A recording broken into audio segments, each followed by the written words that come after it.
영국의 한 굴곡진 해변에 약간 만처럼 돼 있어가지고 쭉 이렇게 걸쳐 왔는데 그 끝에 쪽에 등대가 하나 있었습니다. 아주 중요한 등대였는데 그 등대에 불을 밝히기 위해서 기름이 한 달에 한 번씩 공급이 되었습니다.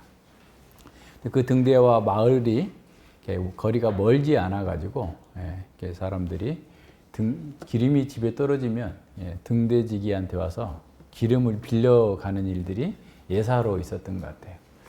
그래서 인심 좋은 이 등대지기는 집에 석유 난로에 기름이 떨어져서 좀 빌려주세요. 갖다 드릴게요. 해가지고 빌리러 오면은 또 그거를 빌려주고 등을 밝혀야 되는데 기름이 없으니 좀 빌려주세요. 해서 이렇게 빌려주고 이렇게 했다고 합니다. 그러던 어느 날 한 달이 되기 전에 다시 말하면 기름을 공급받기 전에 기름이 떨어져 버린 거예요.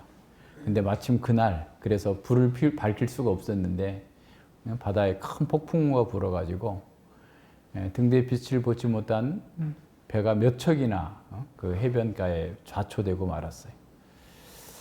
그러니까 자기가 아무리 인심 좋게 다른 사람들의 필요를 채워준다 할지라도 자신이 해야 될 일은 등대에 불을 밝히는 것이지 다른 사람들에게 인심 좋은 사람, 착한 사람이란 얘기를 듣는 것이 아니었는데 이 사람은 자기의 업무를 잘못함으로써 직장을 잃었을 뿐만 아니라 감옥에까지 가는 이런 어처구니 없는 일들이 벌어졌다고 합니다. 등대지기에게 주어진 그 기름은 등대를 밝히기 위한 것입니다.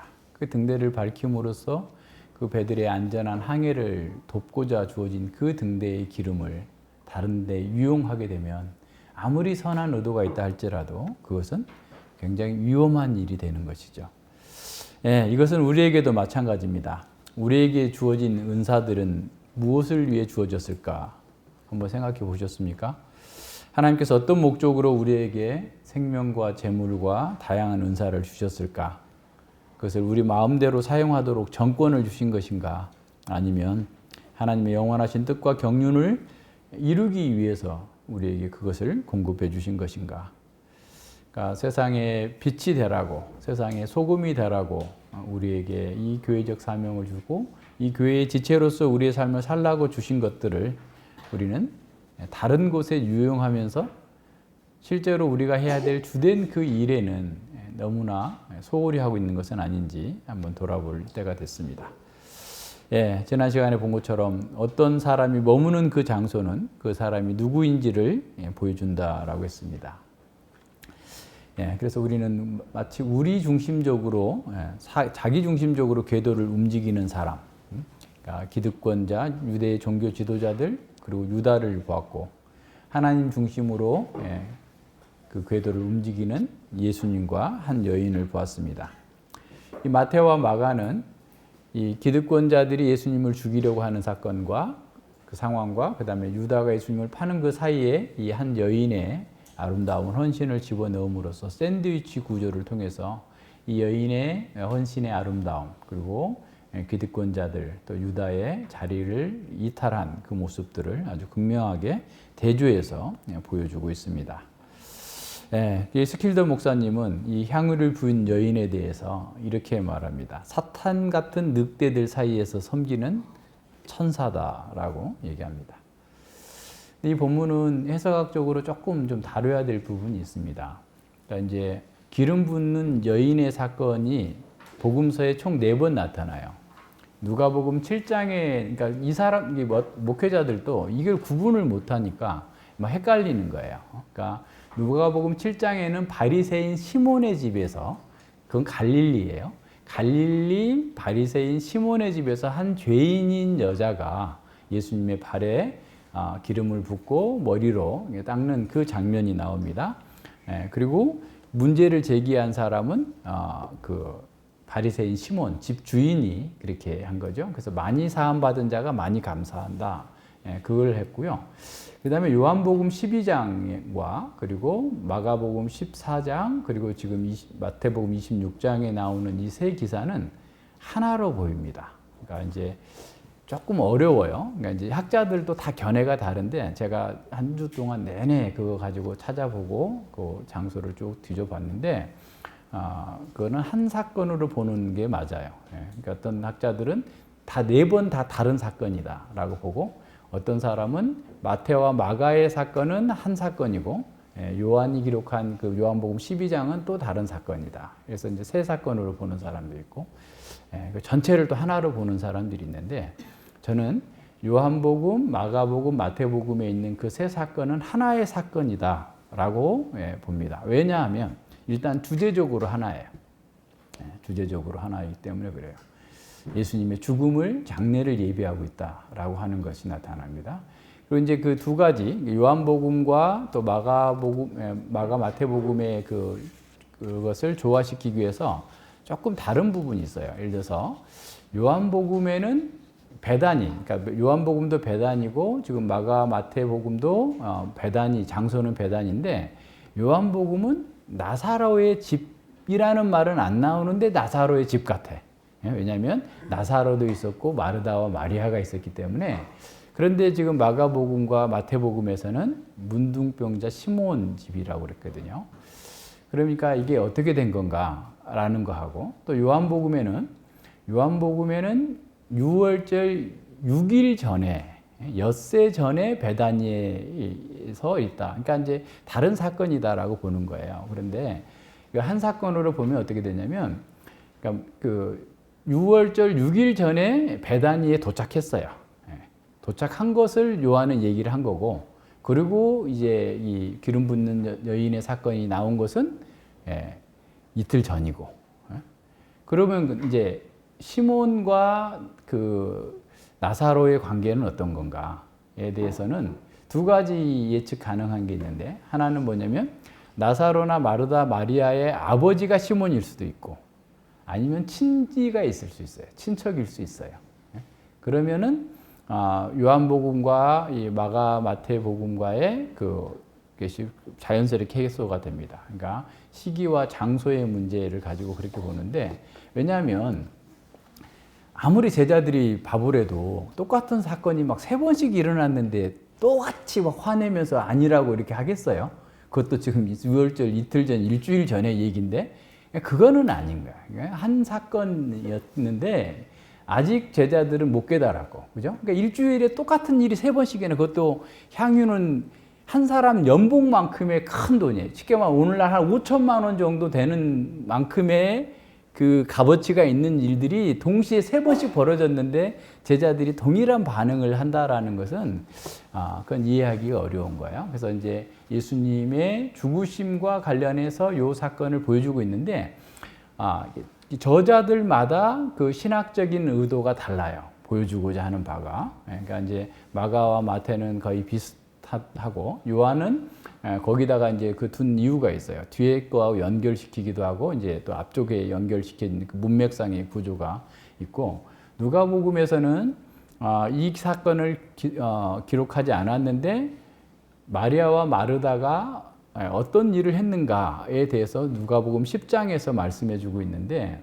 그 누가복음 10장의 그 문맥 속에서 제자도의 관계 속에서 지금 마리아의 집중, 헌신을 보여주고 있습니다.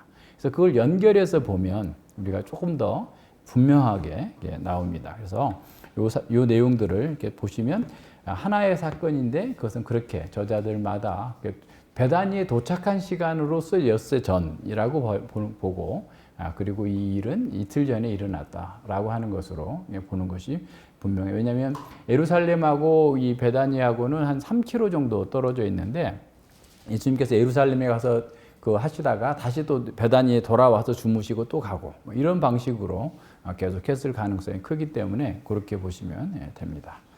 그래서 우리는 먼저 누가복음을 먼저 보면 어떻게 마리아가 이런 일을 할 수 있었을까?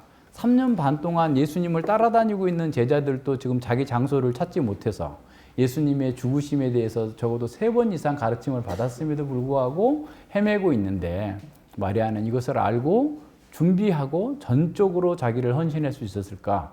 그 근거가 어디에 있는가를 살펴보려면 이 누가가 그것을 밝혀주고 있기 때문에 누가복음을 우리가 보면 더 분명합니다. 그래서 누가복음 10장에서 보면 그 상황이 아주 잘 드러납니다. 근데 이제 이것도 누가복음 문맥도 이 본문의 역사 문화적인 상황을 잘 모르면 굉장히 또 오해하게 돼요. 그러니까 우리가 흔히 생각하기에 마르다는 지금 손님들 와가지고 접대하는데 바빠 죽겠는데 왜 마리아는 저기 가서 앉아서 이렇게 놀고 있는 거야. 그래서 와서 일 좀 하게 해주세요.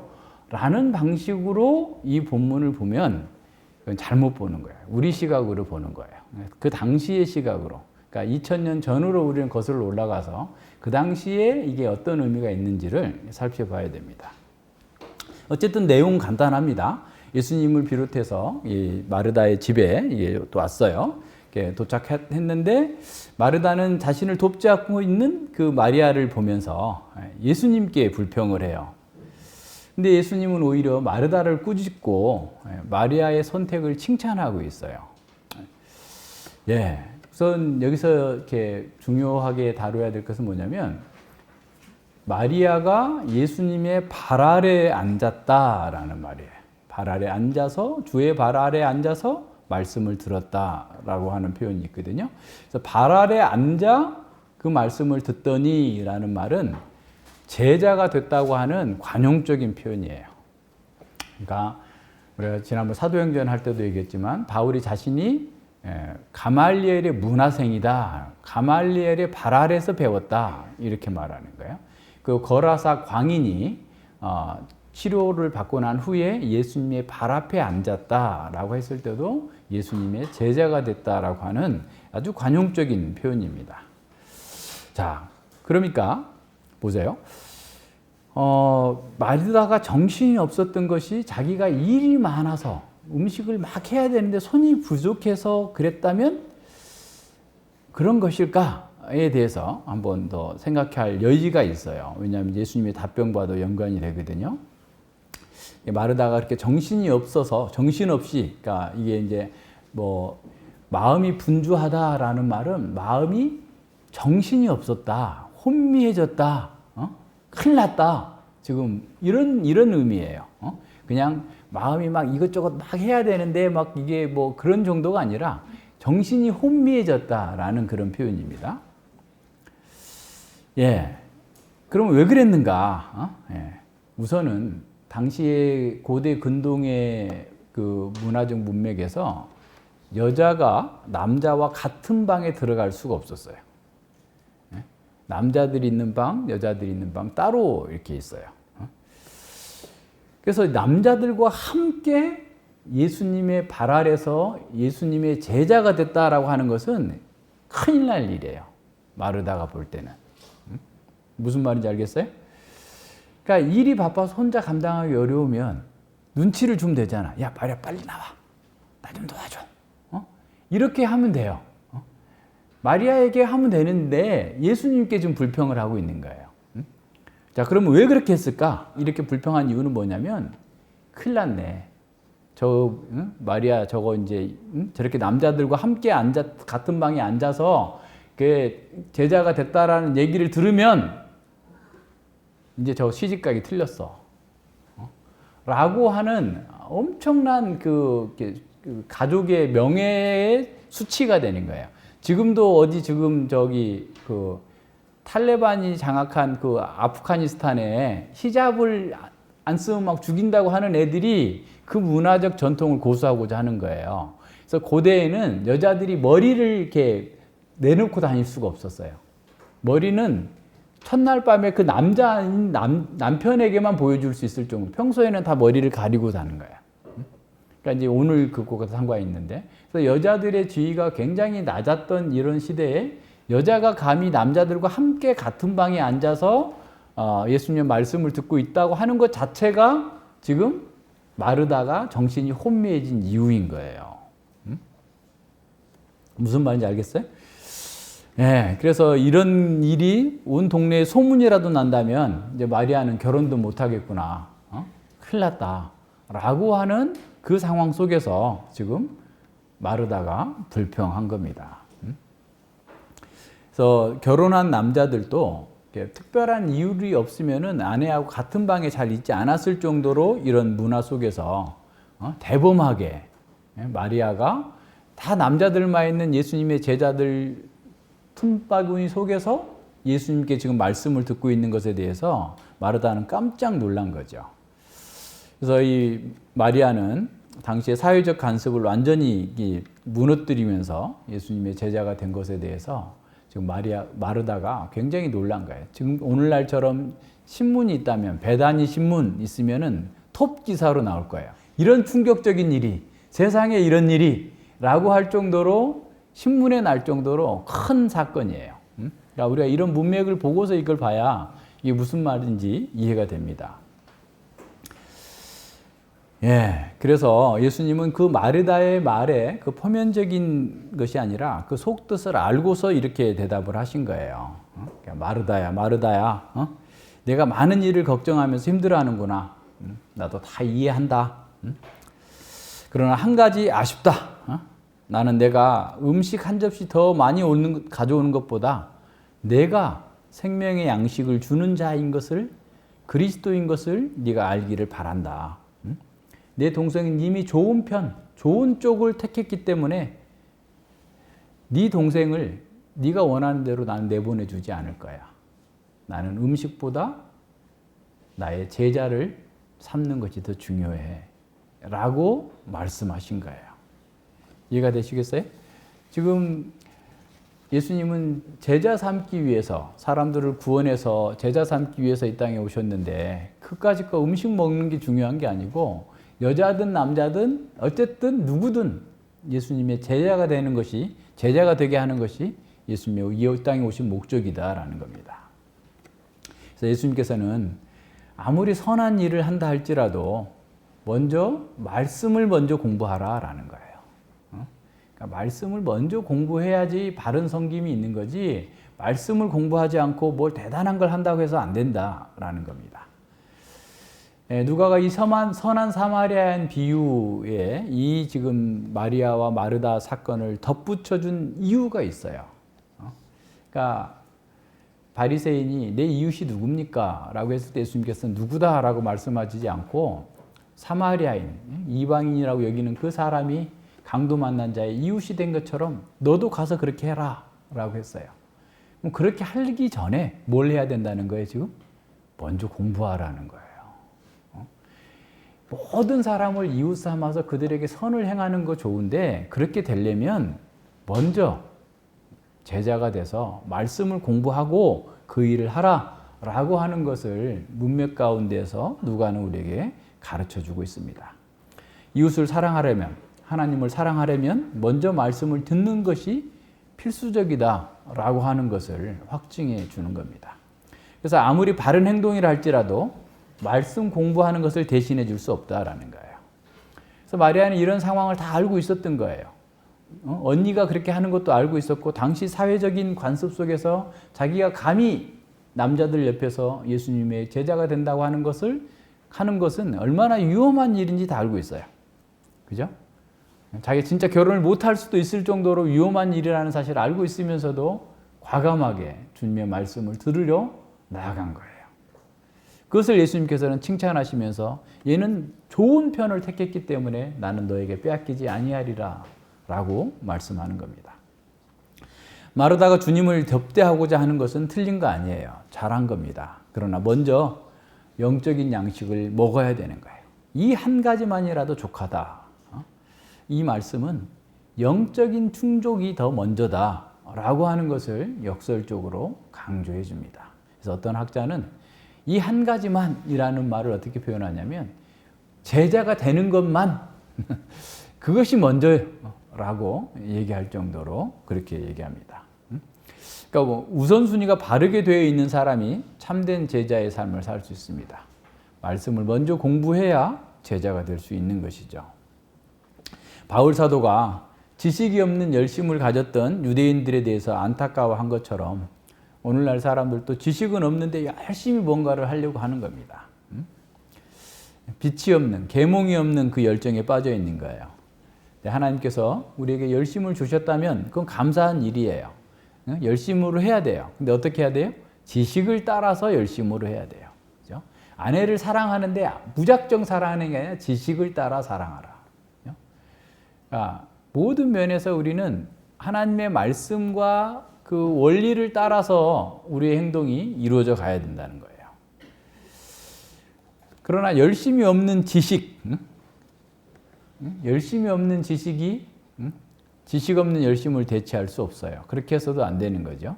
그러니까 우리는 열심과 지식을 하나로 연결해야 됩니다.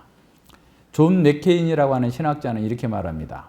성찰 없는 헌신은 광신적인 행동을 낳고 헌신 없는 성찰은 모든 행동을 마비시킨다 그랬어요. 무슨 말인지 알겠어요? 그러니까 하나님의 말씀으로 성찰하지 않고서 막 행동하면 광신적인 열광주의가 되는 거고, 성찰 없는 행동, 그러니까 성찰은 모든 행동, 그러니까 헌신 없는 성찰, 그러니까 자기가 움직이려고 하지 않고 머리로만 뭐 다 안다고 하지만 실제로는 이게 마비돼 가지고 아무것도 못하는, 움직이지 못하는 그런 상태로 떨어지고 만다라는 겁니다. 예, 지식만 추구하는 메마른 기독교는 진정한 기독교가 아닙니다. 진리로 인한 참된 지식은 불붙은 헌신을 낳도록 되어 있다라고 하는 것을 바로 이 마리아의 경우에서 볼 수 있습니다. 이제 마태복음 26장 6절로 13절을 봅니다. 예, 그래서 우리는 마리아가 어떻게 그렇게 알 수 있었는가라는 것을 지금 이렇게 제자가 돼서 열심히 말씀을 공부했던 사람이었기 때문에 남성 제자들도 알지 못했던 그 일을 이 여자는 그렇게 알고 행했다라는 거예요. 그래서 우리는 이 제자가 되어서 말씀을 들었던 그 마리아의 분별력을 어디서 나왔는지를 알 수 있게 됩니다. 마리아는 예수님께서 하신 말씀들을 집중해서 듣고 공부하면서 구약 성경이 예언한 그 메시아라는 사실을 깨닫게 된 겁니다. 예수님은 왕이시고 제사장이고 선지자라는 사실을 깨달았고, 우리의 죄를 위해서 예루살렘 종교 지도자로부터 고난을 당하고 죽으셔야 된다는 사실을 알게 된 거예요. 그러니까 제자들도 깨닫지 못했던 그 진리를 마리아는 깨달은 거예요.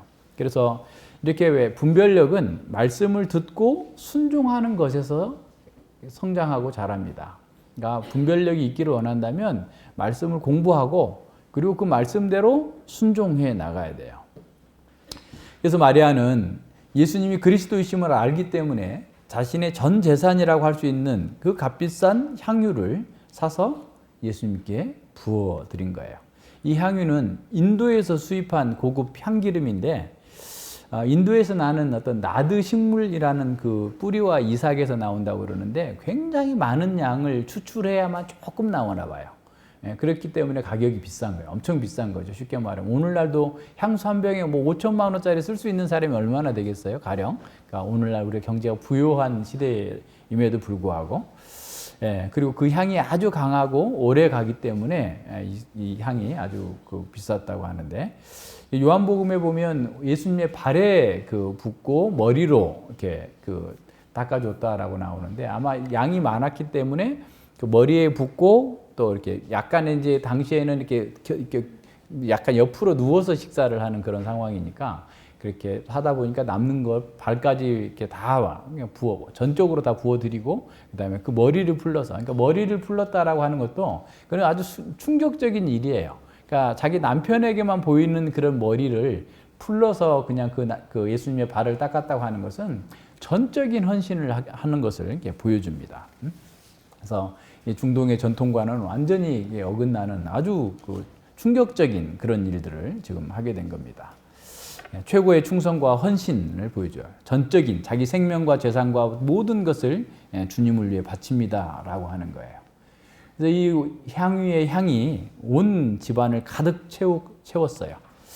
예, 이는 정말 그 마리아의 사랑이 가득 차고 넘친 것을 이렇게 암시해 줄 뿐만 아니라 그 향기가 그 현장을 넘어서 온 마을까지, 온 세계까지 펼쳐지게 될 것을 암시해 주고 있습니다.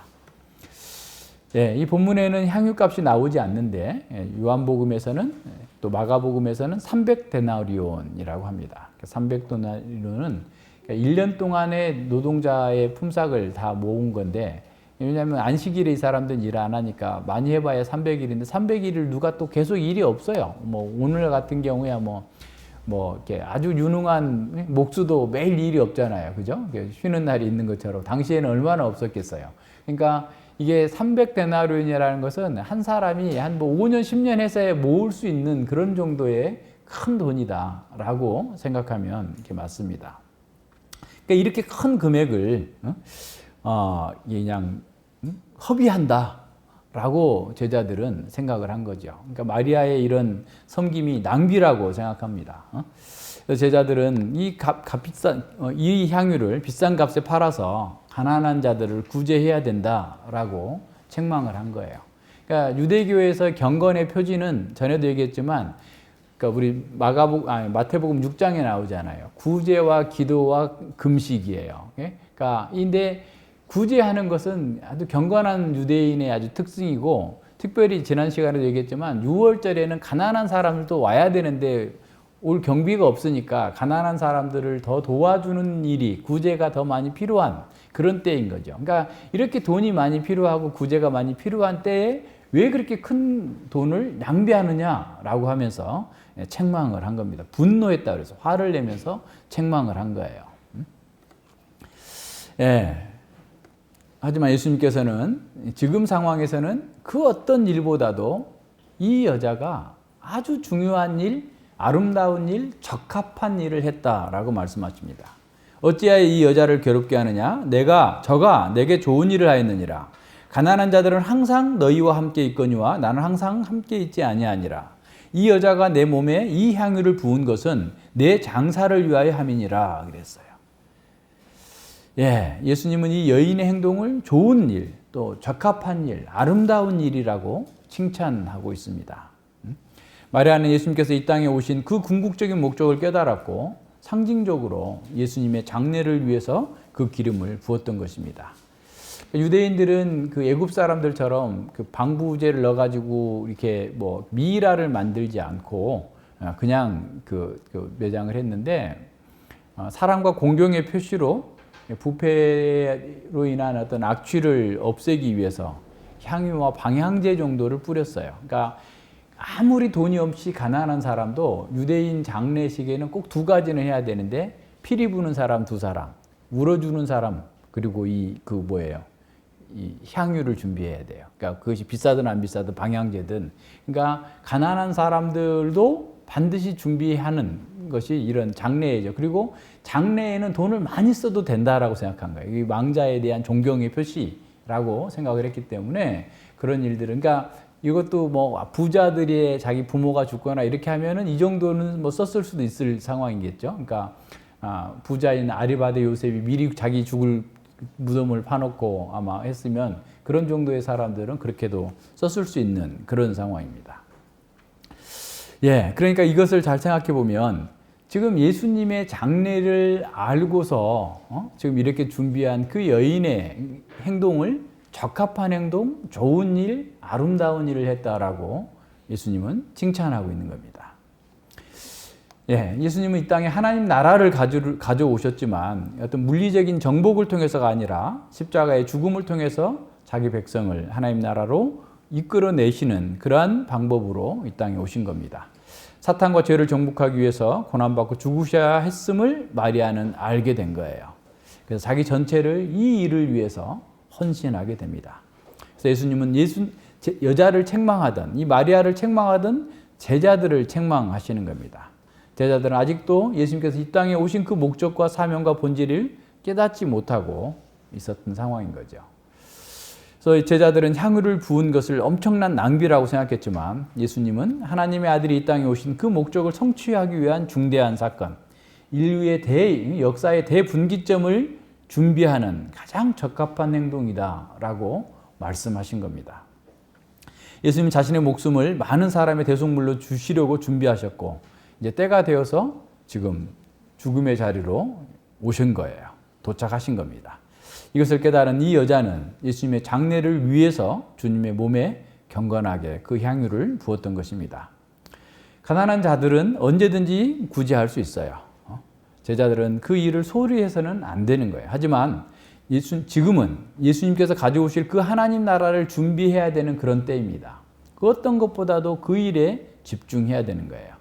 그래서 제자들은 적어도 계속해서 예수님께서 복음서마다 나오지만 3번 이상, 그죠? 3번 이상 예수님이 예루살렘에 가서 장로들과 대제사장들과 기득권 세력들에 의해서 고난을 받고 십자가에 죽고 사흘 만에 부활하실 거다. 마태복음 문맥에서만도 3번씩이나 계속해서 들었음에도 의미를 깨닫지 못한 거예요.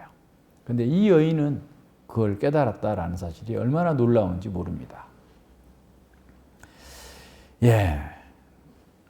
하지만 여전히 깨닫지 못한 사람들과 깨달은 그 마리아의 그 사이에서 우리가 보여지는 그 괴리들을 한번 생각해 봐야 됩니다. 예. 그래서 마리아는 자신의 구원이 예수님의 고난과 죽음을 통해서 올 것이라는 사실을 바라보았고 예수님을 안에서 하나님 나라가 이루어질 것을 알고서 그걸 마음 깊이 간직하고 있고 계속해서 평소에 준비하고 있었던 것을 알 수 있습니다. 이것을 마리아가 그냥 한순간에 충동적으로 했다라고 생각하면 안 돼요. 그죠? 여러분, 충동적으로 여러분 전 재산을 누구한테 바칠 수 있습니까? 물론 뭐 제정신이 아닌 사람 그럴 수도 있겠지만 그러지 않아요. 앞서 얘기한 것처럼 이미 예수님의 제자로서 발 아래서 계속 들었고 실제로 예수님을 만나지 못했어도 누구한테 듣고 온 사람들로부터 오늘은 예수님이 뭘 가르치셨는데 오늘은 뭘 가르치셨는데 계속해서 추적하면서 예수님의 가르침과 구약 성경을 알고 있는 것과 늘 매칭하면서 예수님에 대한 이해가 더 깊어지고 했다는 사실을 우리는 기억해야 됩니다. 그렇게 했기 때문에 그녀는 예수님의 죽음과 장례를 위해서 자기 전체를 다 드린 거예요. 그래서 이 일은 세상에서 가장 아름다운 헌신으로 기록되었고 복음이 전파되는 곳마다 이 여인의 헌신을 기념하게 될 거다라고 말씀하십니다. 마가는 예수님께서 하신 말씀을 좀 더 첨가하는데 마가복음 14장 8절에 보면 저가 힘을 다하여 내 몸에 향유를 부어 내 장사를 미리 준비하였느니라 그랬어요. 힘을 다해서 할 수 있는 모든 것을 다 끌어모아서 그 일을 한 거예요. 예, 한 여인은 힘을 다해서 예수님을 섬겼습니다. 자신의 모든 것들을 다 드렸어요. 또 한 사람이 나오죠. 누가복음에 보면 과부의 2렙돈 전부를 다 드린, 가난하다고 해서 안 한 게 아니고 자기 전체를 드린 그 사람처럼 이 복음서의 2사람 전체가 다 드렸다라고 나옵니다. 이 마리아와 탐욕스러운 제사장과 또 유다가 얼마나 비교됩니까? 얼마나 대조가 됩니까? 하나님 나라가 오면 가장 먼저 하나님 나라에 참여할 것으로 여겨졌던 대제사장과 바리새인들, 부자들은 예수님을 거부함으로써 그 나라에서 쫓겨났습니다. 하지만 하나님 나라에 참여할 수 없을 것 같았던 그런 소외된 자들, 문둥병자들, 여자들이 하나님 나라에 먼저 들어가게 됩니다. 하나님 나라의 내부자로 여겨졌던 사람들, 제사장, 바리새인들, 부자들은 다 예수님을 거절하고 죽이려 했고 반면 하나님 나라의 외부자로 여겨졌던 그런 소외된 사람들이 예수님의 말씀을 기쁘게 받고 예수님께 헌신함으로써 하나님 나라에 들어가 영생을 누리고 있음을 우리에게 보여줍니다. 누가복음 12장에 나오는 그 어리석은 부자처럼 자기를 위해서 재물을 쌓고 하나님께 대하여 부요치 못한 자는 그 영혼을 다 잃어버릴 것입니다. 사회복음주의자들은 세상에서 구제하는 것을, 세상에서 착한 일을 하는 것을 늘 중점을 두고 있지만 실제로 예수님의 이 복음의 의미를 전달하는 데는 또 놓치고 있는 거예요. 어떤 사람들은 자기 구원만 늘 생각하면서 예수님마저도 자기를 위한 구원의 도구로 생각하지 예수님께 헌신하지 않는 것을 봅니다. 예, 우리는 모든 일들을 하나님의 말씀에 비춰서 판단해야 됩니다. 가난한 사람들을 돌보는 거 선한 일이에요. 그러나 더 중요한 것은 하나님 나라의 그 사명을 이루는 그 일에 헌신하는 겁니다. 그래서 예수님께서는 뭐라고 말씀하셨어요? 먼저 그의 나라와 의를 구하라. 먼저 우리가 해야 될 일은 바로 그겁니다. 먼저 하나님의 나라와 의를 구하는 거예요. 예, 우리는 이 빛으로서 세상을 밝히는 거고 빛으로서 교회적 사명을 참여하는 일에 더 헌신해야 된다는 사실을 보여줍니다. 예수님은 다른 사람들에 대한 사랑도 중요하지만 심지어 자기 가족들까지라도 미워하지 아니하면, 미워한다라는 말은 그 다음이라는 말이에요. 그러니까 우리말로 미워한다는 말은 예수님보다, 예수님을 가장 사랑하고 그 다음으로 가족이나 친지나 주변 사람들을 사랑하는 것이 맞다라고 가르치셨어요. 예, 가난한 자를 구제하는 것 교회가 감당할 사명입니다. 그러나 삶의 궁극적인 목적은 바로 하나님을 예배하고 그분께 영광 돌리는 일이 우선되어야 된다는 사실을 기억해야 됩니다. 예수님은 가난한 자를 먹이고 병든 자를 고치고 죽은 자를 살리는 일을 하셨지만 그보다 더 큰 목적을 위해서 오신 거예요. 이 땅에 사단과 죄에 사로잡혀 있는 그 사람들을 구원하시기 위해 오셨습니다. 다시 말해 하나님과 우리를 화평케 하시기 위해서 예수님은 죽음 십자가를 지러 이 땅에 오신 겁니다. 우리 역시 바로 그러한 우선순위를 바르게 정하고 행동해야 된다는 사실을 기억해야 됩니다. 자, 우리가 하나님 나라에 들어가려면 먼저 하나님께서 행하신 일들에 대해서 듣고 배워야 합니다. 기독교는 알지 못하고 믿는 맹종을 신앙이라고 하지 않습니다. 기독교 신앙은 이성과 상반되지 않습니다. 참된 신앙은 하나님의 성품과 약속을 알고 믿는 것이기 때문에 본질적으로 이성적이에요. 믿음 있는 그리스도인이란 이런 확실한 진리를 지적으로 알고 숙고하고 깊이 생각하고 의지하는 사람입니다. 우리가 하나님의 말씀에 귀를 기울일 때만 하나님의 부르심에 응답할 수 있는 거예요. 성경 공부와 묵상이 그리스도인의 삶에서 무엇보다도 먼저입니다. 마리아가 주님의 발 앞에서 먼저 듣고 배웠기 때문에 바른 분별력으로 시대를 분별하여서 아름답게 헌신할 수 있었던 겁니다. 우리가 하나님의 말씀을 들을 때 바로 세상이 거짓말하고 있었구나. 이 사실을 알게 되는 거예요. 그래서 그 세상의 거짓말에서 떠날 수 있는 겁니다. 동시에 우리 자신에서 나오는 그런 말, 이웃에서 하는 말, 온 우주와 세상이 다 말하는 그런 말들을 내가 받아들이지 않는, 폐기할 수 있는 그런 능력이 우리 속에 생기는 겁니다.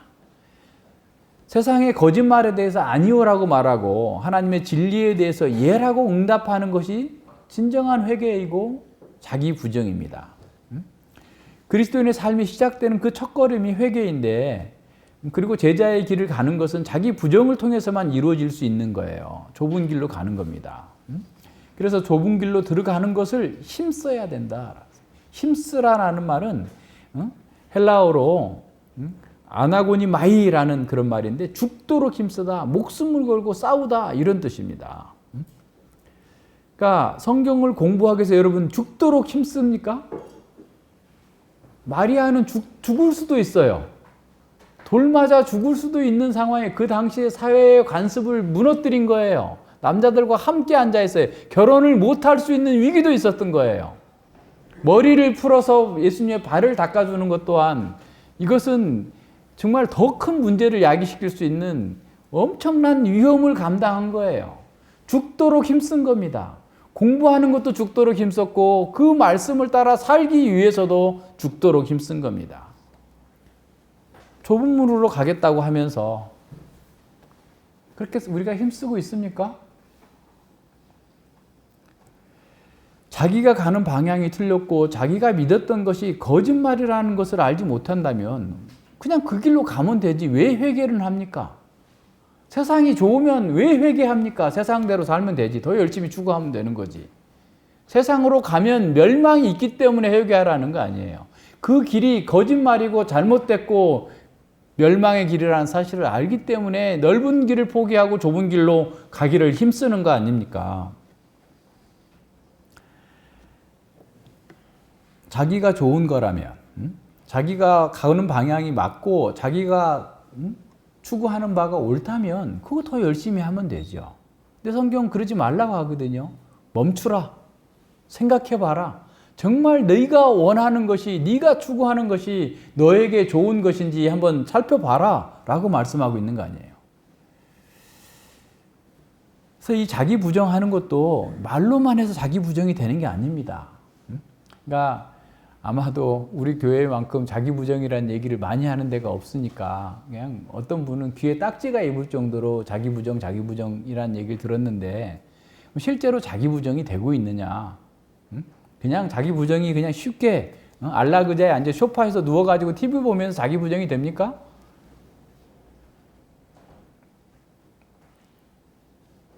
자기 연민에서 벗어날 수 있습니까?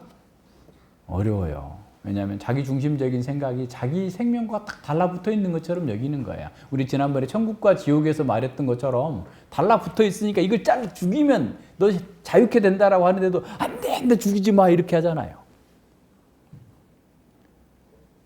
자기 부정이 그렇게 어려워요. 근데 어떻게 부정할 수 있어요?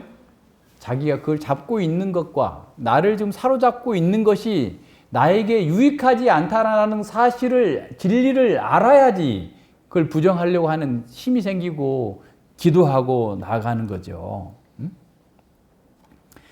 하나님 앞에서 자기의 실상을 객관적으로 보지 못하면 말로는 자기 부정을 하지만 자기 강화죠. 자기 부정이 아닌 거예요. 그러니까 참된 기독교와 대중적 기독교를 비교하자면 정말 자기 부정을 요구하는 기독교가 있고 자기 충만을 요구하는 기독교가 있는데 그게 사람이 많고 적고를 떠나서 성경과 맞느냐 안 맞느냐 그걸 가지고 판단을 해야 됩니다. 예, 우리가 사랑하는 것, 우리가 즐거워하는 것, 주님의 길을 가는데 장애가 되는 것이 있다면 과감히 버려야 돼요. 말로는 그렇게 하고 싶은데 안 돼. 스마트폰에 있는 어플 하나 지우는 것도 지웠다 깔았다 막 하면서 못해. 이 나의 신앙과 나의 삶에 장애가 되는 거라면 과감하게 잘라버려야 되는데 못 자르는 거야. 또 연민이 있어. 다시 깔아 또. 지웠다가 또 까는 사람도 있어. 그렇게 돼서 안 돼요. 이게 보통 일이 아니야 이게. 근데 좁은 문으로 들어가기를 구하여도 못하는 사람이 많다라고 말씀하셨는데 구해. 저 가고 싶어. 좁은 길로 가고 싶어. 정말 난 진정한 그리스도인으로 살고 싶어. 나는 지금 하나님 나라 백성으로 살고 싶어. 동경하는 것 갖고는 안 된다는 거예요. 그거 갖고는 안 돼. 어떻게 해야 되는데? 지금 죽도록 싸워야 되는데 가고 싶어. 언젠간 되겠지. 미루고 하면서 그 싸움을 싸우지 않으면 들어갈 수 없다라는 거예요. 하나님 나라를 동경하는 것으로 자기 십자가를 질 수 없습니다.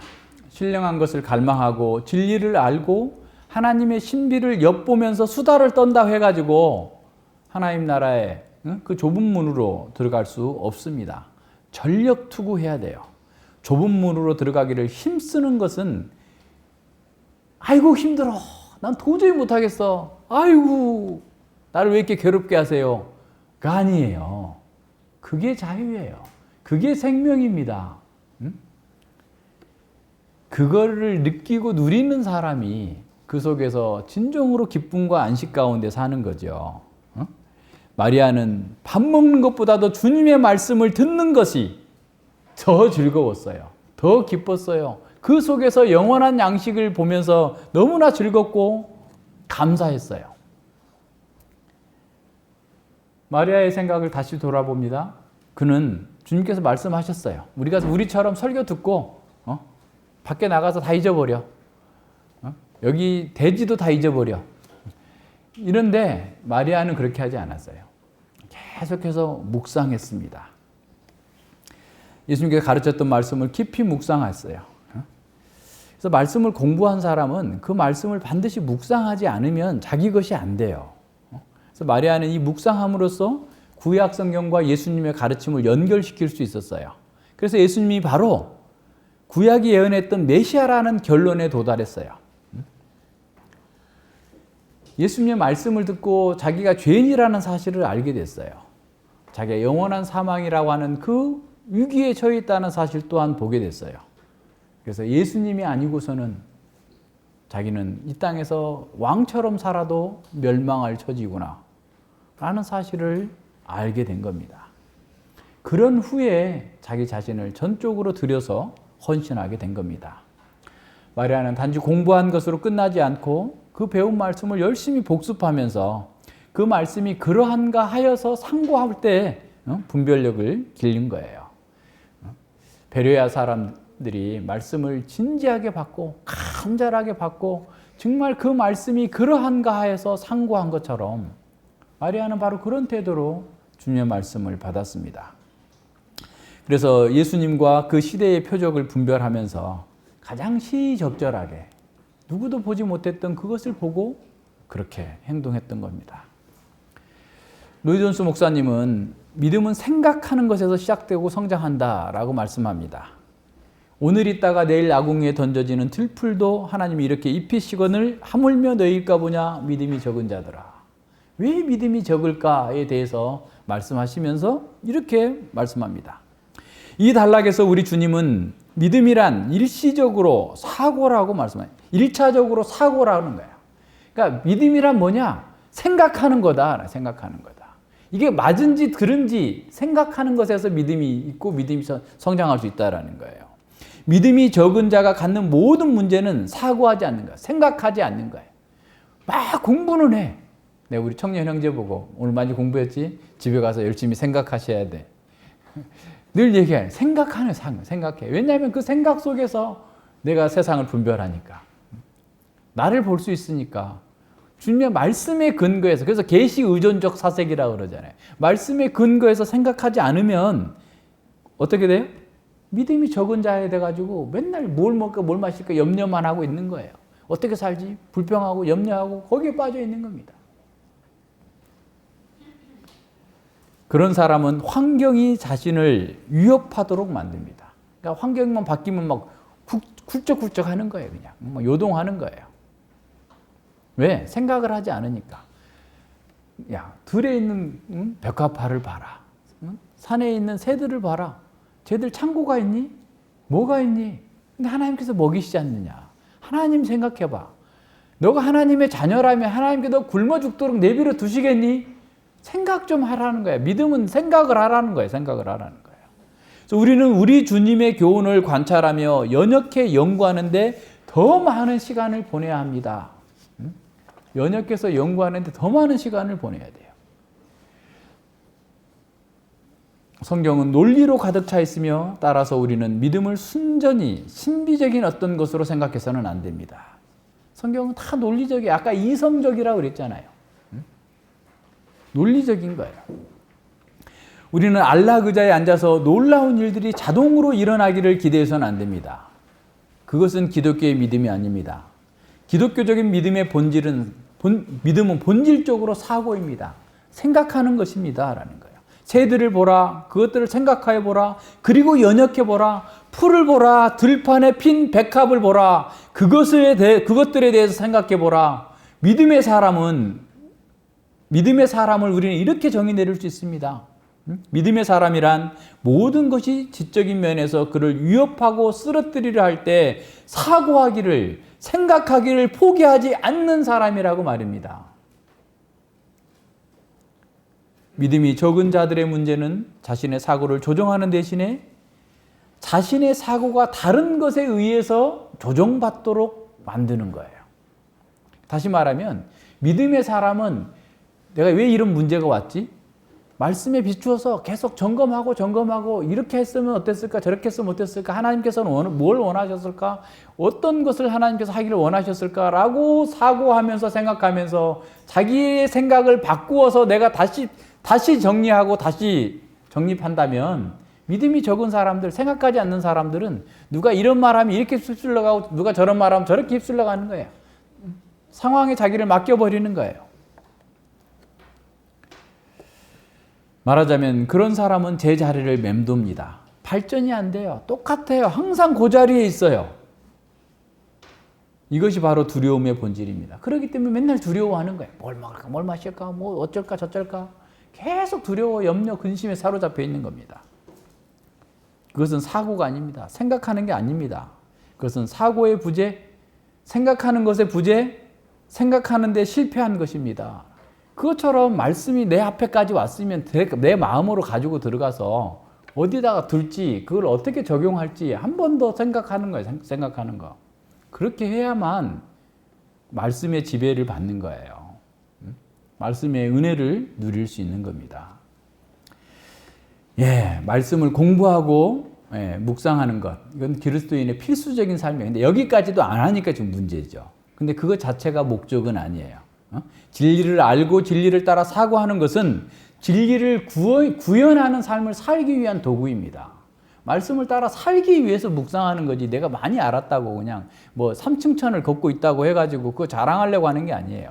현실에서 그 말씀을 따라 사는 삶의 능력을 나타내기 위함이라는 거예요. 우리가 진리를 깨달았다면 우리는 진리를 따라 행동할 책임이 있음을 기억해야 됩니다. 진리를 깨달은 사람은 하나님을 찬송하며 예배하기를 갈망하는 거예요. 실제로 예배해야 되는 거죠. 참된 지식은 교만해가지고 자기의 영광을 추구하게 하지 않습니다. 그건 잘못된 거죠. 진리는 하나님을 경외하는 가운데에서 하나님 앞에 무릎 꿇고 예배하게 합니다. 마리아가 자기 머리까지 풀어서 최선을 다해서 전심으로 그렇게 한 것처럼 그렇게 할 수 있어야 돼요. 그렇게 예배할 수 있는 사람이 되어야 되는 거예요. 그게 목표예요. 만약 우리가 진리의 지식을 많이 가졌는데도 불구하고 하나님 앞에 경외함으로 예배하지 않는다면 뭔가 심각한 장애가 있는 거예요. 진리를 깨달았는데도 마음이 메마르고 차갑다면 그 영혼에 어떤 문제가 있는 것이 분명합니다. 그리스도께서 우리의 마음을 열어서 그 말씀을 깨닫게 하실 때 우리의 마음이 뜨거워져야 돼요. 말씀을 들으면 뜨거워져야 돼요. 예, 하나님을 아는 지식은 하나님을 더 깊이 사랑하도록 만듭니다. 마리아가 자기 전체를 들여서 헌신한 것은 주님의 사랑이 얼마나 놀라운지를 깨달았을 뿐만 아니라 자기 생명보다 주님을 더 사랑했기 때문에 그렇게 할 수 있었던 겁니다. 청교도 토마스 멘튼 목사님은 순종하지 않는 그리스도인들을 구루병을 앓는 어린아이에 비유하면서 이렇게 말합니다. 구루병은 머리는 크게 자라게 하고 다리는 약하게 하는 병이다. 우리는 말씀에 대해 토론하고 얘기할 뿐만 아니라 그것을 지켜야 된다. 귀로 듣기만 해도 안 되고 머리로 생각하기만 해도 안 되고 혀로 나불대기만 해서도 안 된다. 다리를 써야 된다. 그 말씀을 따라 살아야 된다라는 겁니다. 모든 참된 지식은 경건으로 인도하고 사랑으로 인도합니다. 하나님께 대한 섬김은 또한 사람에 대한 섬김으로 확장되어져야 됩니다. 우리가 하나님의 종이 될 때만이 다른 사람을 섬기는 종이 될 수 있어요. 어떤 사람은 하나님 나라를 섬기는 것이 자신에게 큰 손해가 된다라고 생각을 합니다. 그러나 어떤 신학자가 말하는 것처럼 천국으로 가는 여정 전체가 천국입니다. 하나님 나라의 통치를 받는 그 자체가 하나님 나라의 기쁨이에요. 마리아의 섬김은 천국을 보장해 줄 뿐만 아니라 그 자체로도 천국을 누리는 방법이었습니다. 제가 내게 좋은 일을 했다. 아름다운 일을 했다. 적합한 일을 했다. 주님께서 말씀하시는 거예요. 마리아는 그 순전한 향유를 예수님께 부었습니다.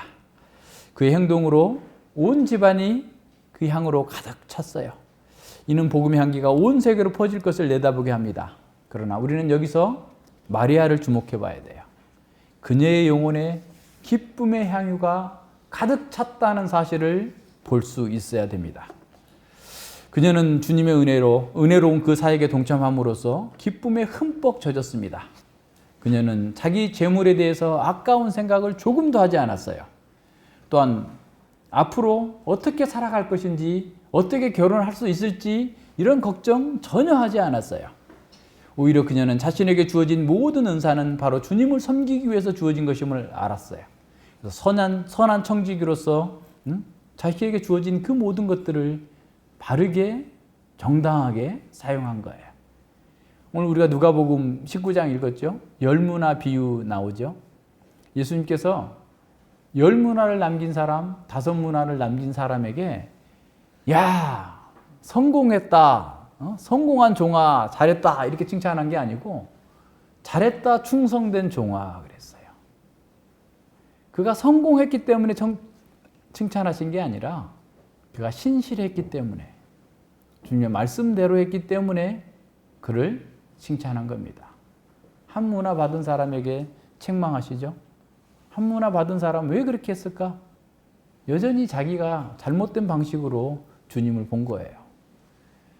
자기가 마음이 뒤틀려 있기 때문에 주님도 뒤틀린 사람처럼 봅니다. 우리가 어떤 삶을 사느냐라는 것은 우리가 어떻게 하나님을 바라보고 있는가, 우리 인생을 바라보고 있는가의 결정체입니다. 우리가 무엇을 바라보고 있는지가 우리의 삶을 결정합니다. 예, 진정으로 선한 청지기로 사는 사람만이 하나님 나라의 복을 누릴 수 있습니다. 진정한 기쁨은 하나님께로 오는 것이지 예수님께로부터 오는 것이지 우리가 우물을 파서 찾아내는 게 아닙니다. 나를 믿는 자는 그 배에서 생수의 강이 넘쳐 흐르리라. 예수님을 믿는 그 속에서 생수의 강과 같은 기쁨이 끊임없이 오는 거예요. 그래서 그 기쁨은 세상에서 성공했기 때문에 오는 것도 아니고 세상에서 실패했다고 없어지는 것도 아니에요. 고통 때문에 없어지는 것도 아니에요. 예수님이 함께 있기 때문에 예수님 안에서 끊임없는 기쁨이 있는 겁니다. 바울 사도는 그리스도인의 가장 큰 표주 중 하나는 기뻐하는 거다라고 말씀합니다. 그래서 로마서에서도 로마서 5장 1절로 5절에서 그러므로 우리가 믿음으로 의롭다 하심을 얻었은즉 우리 주 예수 그리스도로 말미암아 하나님으로 더불어 화평을 누르자. 그로 말미암아 우리가 믿음으로 서 있는 은혜에 들어감을 얻었으며 하나님의 영광을 바라고 즐거워하느니라. 다만 이뿐 아니라 우리가 환난 중에도 즐거워하나니 환난 가운데서도 우리는 즐거워하는 사람이에요. 환난은 인내는 연단은 소망을 이루는 줄 알기 때문에 환난 속에서 내가 잘 참는 거예요. 그래서 지난번에도 중국에 사역하러 다시 들어가는 중국의 사역자에게 그 사역자 목사님 가서 고생하실 텐데 잘 참으셔야 됩니다. 자기에 대해서도 참고 성도들에 대해서도 참고 국가, 정부에 대해서도 참아야 됩니다. 하고 싶은 말 많아도 참아야 됩니다. 그리고 평생 목사는 참는 게 일입니다. 바울도 자기의 사도의 증거를 나타내면서 참는 것을 제일 먼저 두지 않았습니까?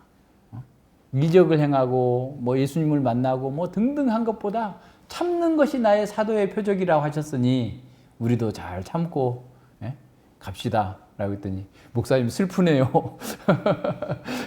교수님 슬프네요 그러는데 아니에요. 즐거워요. 그렇게 하면 하늘의 기쁨이 우리한테 있습니다.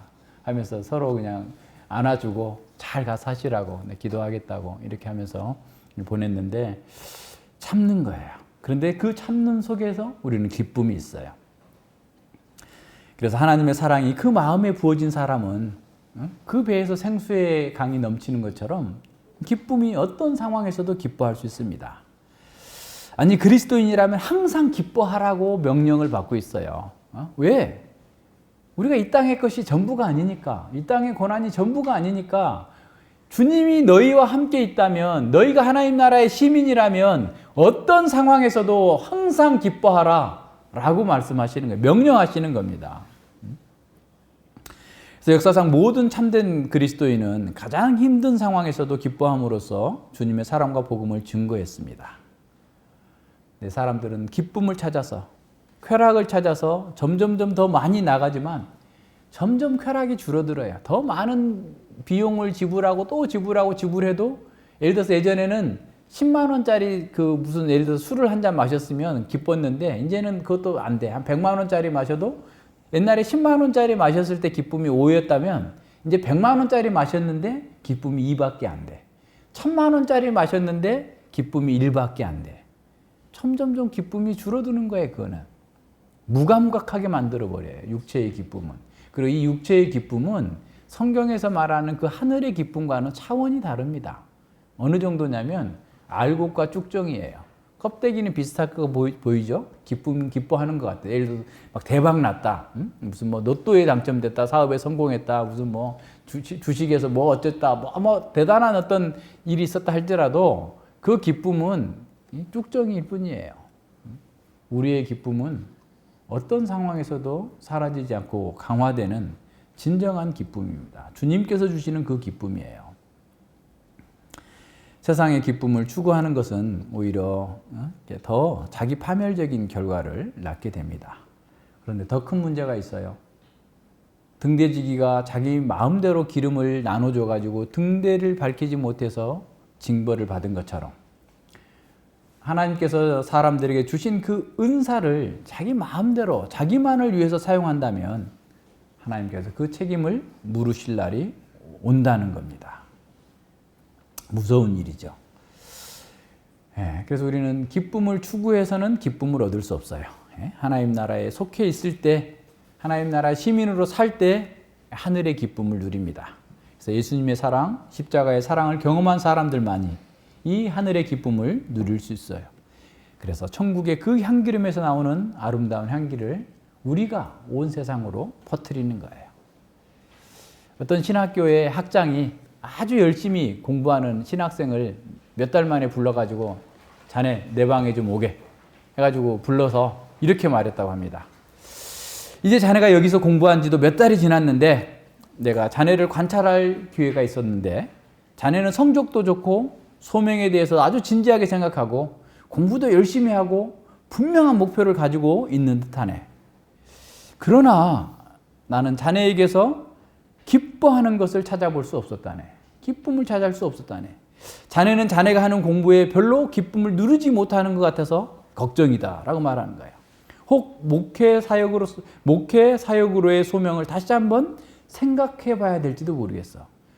확 경직돼 가지고 그냥 확 하는 사람 있잖아요. 예전에 우리 학교 다닐 때 공부할 때도 보면 뭐 엄청 경직돼 가지고 열심히 하는 사람들 있잖아요.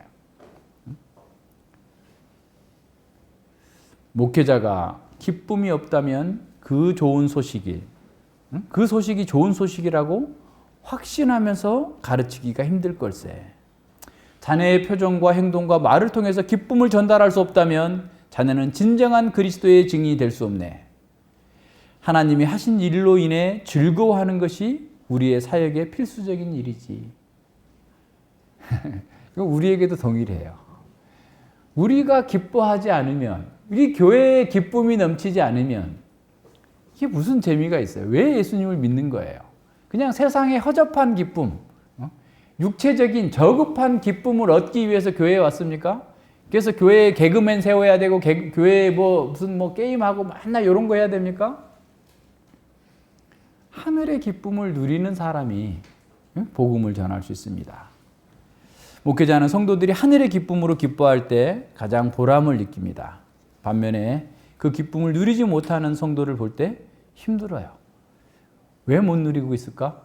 공부를 안 하나? 생각을 안 하나? 말씀대로 살지 않고 있나? 등등의 생각을 하지 않을 수 없죠. 왜냐하면 말씀 사역자는 성도의 기쁨을 돕는 자잖아요. 물론 말씀 사역뿐만 아니라 우리 모두가 다른 성도의 기쁨을 돕는 자들이잖아요. 기뻐하지 않으면 뭘 해도 재미없습니다. 기쁨이 없으면. 근데 그 기쁨은 앞서 얘기한 것처럼 세상적이고 육체적이고 이런 것에서 뭔가를 얻고 누리는 것에서 얻는 그런 기쁨이 이전에 마리아처럼 말씀을 들으면서 기뻐하고 말씀을 따라 헌신하면서 기뻐하는 그 하늘의 기쁨이 여러분 속에 있어야 돼요. 그래야 어떤 것도 돌파해 나갈 수 있습니다. 왜냐하면 하늘의 기쁨을 소유하지 못하면 자꾸 자기중심적으로 돌아갈 수밖에 없어요. 그 궤적이 자기중심적으로 돌아가요. 자기가 움직이는 장소가 다 자기중심적인 거예요. 그 기쁨을 소유하지 못한 채 교회의 일을 하면 자꾸 불평하게 되고 다툼이 생기게 되는 거예요. 하늘의 기쁨이 있는 사람들 속에서 진정한 교회의 능력과 힘이 나오는 겁니다. 천국으로 가는 여정 전체가 천국인 것은 지금 여기서 하나님과 교회를 섬기면서 세상이 줄 수 없는 하늘의 기쁨을 맛보기 때문에 그렇습니다. 마리아는 그 예수님의 말씀을 들으면서 그분의 은혜를 깨닫게 되었고, 마리아는 그분의 은혜 안에서 하늘의 기쁨을 맛보았기 때문에 힘을 얻었어요. 마리아는 예수님의 말씀을 묵상하면서 하늘의 기쁨과 땅의 허접한 쾌락을 분별할 수 있었어요. 마리아는 예수님께 향유를 부으면서 자신의 영혼 또한 말할 수 없는 하늘의 기쁨으로 가득 채워졌습니다. 자, 오늘 우리도 마리아와 같은 그런 신앙의 궤도를 따라갈 때 하늘의 기쁨을 경험할 수 있습니다. 주님의 은혜를 안 사람은 반드시 감사로 응답하게 돼 있어요. 그래서 다윗의 고백, 성전 건축 준비를 다 마친 다윗이 하나님께 기도하며 감사 기도하죠. 예, 이것은 우리 모든 시대의 성도들의 입술에서 나오는 찬양입니다. 나의 하나님이여, 주께서 마음을 감찰하시고 정직을 기뻐하시는 줄을 내가 아나이다. 내가 정직한 마음으로 이 모든 것을 즐거이 드렸사오니 이제 내가 또 여기 있는 주의 백성이 즐거이 드리는 것을 보오니 심히 기쁘도소이다. 그러니까 드리는 것이 기쁨이고 섬기는 것이 기쁨이 돼야 돼요. 이것이 마리아가 누리는 기쁨이고 주님께서 우리에게 누리도록 주시는 그 기쁨입니다. 기도합니다. 하나님 아버지 감사합니다. 주님의 장례를 위해서 향유를 부은 그 마리아의 모습을 통해서 하나님 나라의 그 아름다운 백성의 그 삶을 보면서 저희들 또한 기뻐할 수 있게 해주시니 감사를 드립니다. 참으로 주님께서 우리를 구원하신 것은 주님께서 우리와 함께 하시며 주님 나라의 그 영원한 영광을 누리도록 하시고 또 이 땅에서 하나님 나라의 아름다움과 하나님의 선하심과 하나님의 영광을 이 땅에서 참으로 빛으로서 비추면서 하나님의 백성들을 구원하고 하나님의 뜻을 이루는 거룩한 그 경륜에 참여하도록 하심임을 저희들이 깨닫고 우리가 어디에서 무엇을 하고 어떤 자리에서 왔던지 간에 참으로 저희들이 주님의 말씀을 듣고 주님의 제자로서 더 깊이 말씀을 묵상하고 그 말씀 묵상과 듣는 것 속에서 참으로 힘이 나고 기쁨이 생겨서 실제로 우리의 삶 속에서 주님을 위해서 헌신하며 주님 나라의 복음을 위해서 헌신하는 놀랍고 복된 길로 나아갈 수 있도록 저희들을 지켜주시고 인도하여 주시옵소서. 감사드리며 예수님 이름으로 기도드립니다. 아멘.